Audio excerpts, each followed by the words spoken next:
Good afternoon, 5C, and welcome to another installment in Pinocchio Readings, Chapter 24. I hope you'll enjoy it.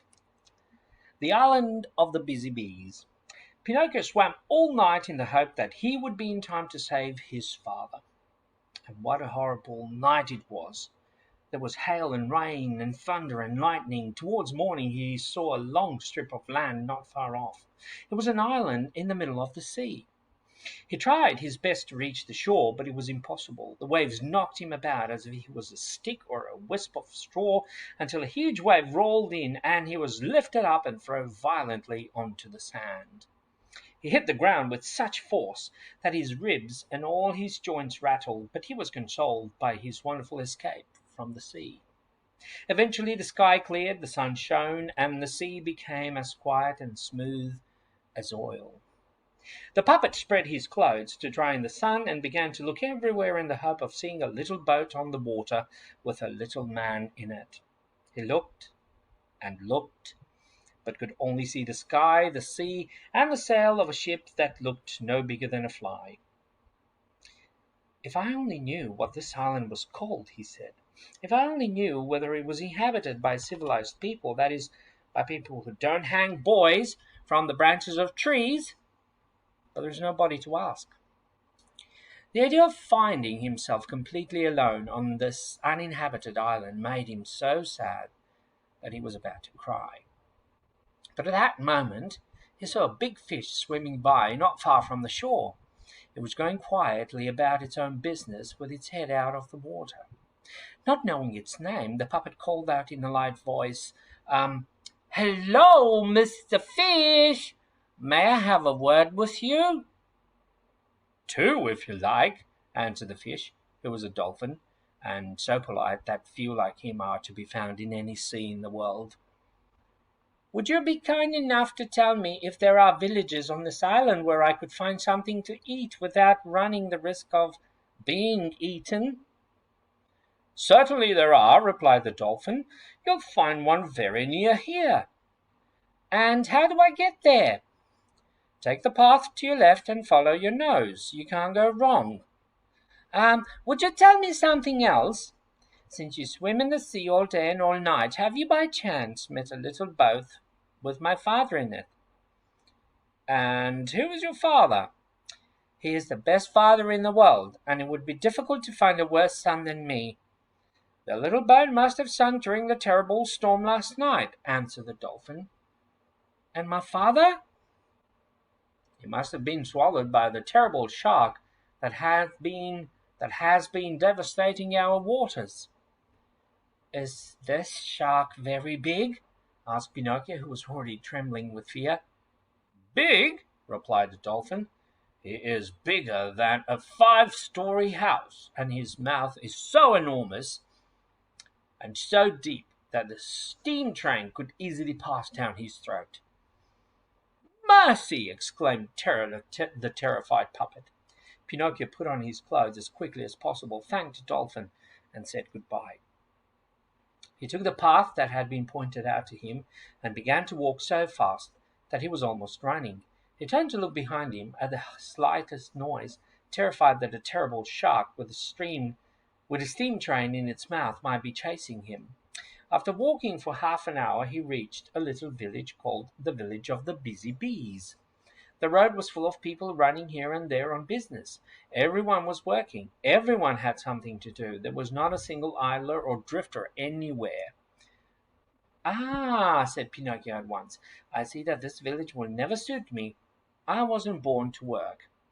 But by this time he was incredibly hungry, for he had not eaten anything for 24 hours, not even a few peas. There were only two ways that he could get food: ask for work, or beg for a penny or a mouthful of bread. He was ashamed to beg, for his father had always told him that no one had a right to beg except the old and the weak. The ones who deserve help and compassion are those who are no longer able to earn their own living, but it is the duty of everyone else to work. And if they will not work, then it is their problem if they go hungry. At that moment a man came down the road tired and panting. He was dragging along 2 carts full of coal, but with great difficulty.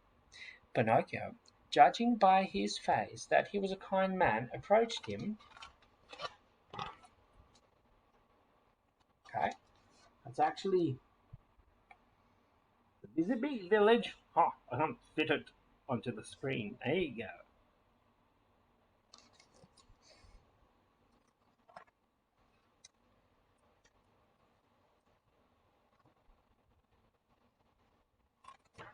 So, Pinocchio, judging by his face that he was a kind man, approached him, looked down with shame, and said, "Would you give me a penny? I'm dying of hunger." "Not a penny," said the man, "but I'll pay you 2 pennies if you help me drag these 2 carts of coal home." "I'm surprised by you," answered the puppet. "I'm not used to doing the work of a donkey. I've never drawn a cart." "All right then," answered the man, "but if you're really dying of hunger, eat 2 slices of your pride and be careful not to get indigestion." A few minutes later, a mason walked down the road carrying a basket of mortar on his shoulders. "Good man, would you give a penny to a poor boy, hungry boy?" "Willingly," answered the man. "Come with me and carry the mortar. Instead of a penny, I'll give you 5." "But the mortar is heavy," objected Pinocchio, "and I don't want to tire myself." "If you don't want to tire yourself, then amuse yourself with your hunger." In less than half an hour 20 other people went by, and Pinocchio asked charity of them all, but they all answered, "Aren't you ashamed to beg? Instead of idling about the roads, go and look for a little work and learn to earn your bread." At last the woman walked by carrying 2 pitchers of water. "Will you let me drink a little water from one of your pitchers?" asked Pinocchio, who was burning with thirst. "Drink if you wish," said the woman, putting the 2 pitchers down. Pinocchio drank like a fish. As he dried his mouth, he mumbled, "I've had enough to drink, if only I could eat as well." Hearing these words, the woman said, "If you help me carry these pitchers of water home, I'll give you a piece of bread." Pinocchio looked at the pitcher and said nothing. "And besides the bread, you'll have a nice dish of cauliflower dressed with oil and vinegar," added the good woman. Pinocchio looked at the pitcher again and answered neither yes nor no. "And after the cauliflower, I'll give you some sweets." This last temptation was so great that Pinocchio could not resist any longer. "Yes," he said, "I'll carry the pitcher to your house." The pitcher was heavy, and the puppet, not being strong enough to carry it in his hands, had to carry it on his head. When they reached the house, the woman made Pinocchio sit down at a small table, and she put bread, cauliflower, and sweets in front of him. Pinocchio did not eat. He devoured. His stomach was like a house. His stomach was like a house that had been left empty for 5 months. When his hunger was somewhat appeased, he lifted his head to thank the woman, but as he looked at her, he groaned in astonishment. He stared at her with wide eyes, his fork in the air, and his mouth full of bread and cauliflower, as if bewitched. "What has surprised you so much?" asked the woman, laughing.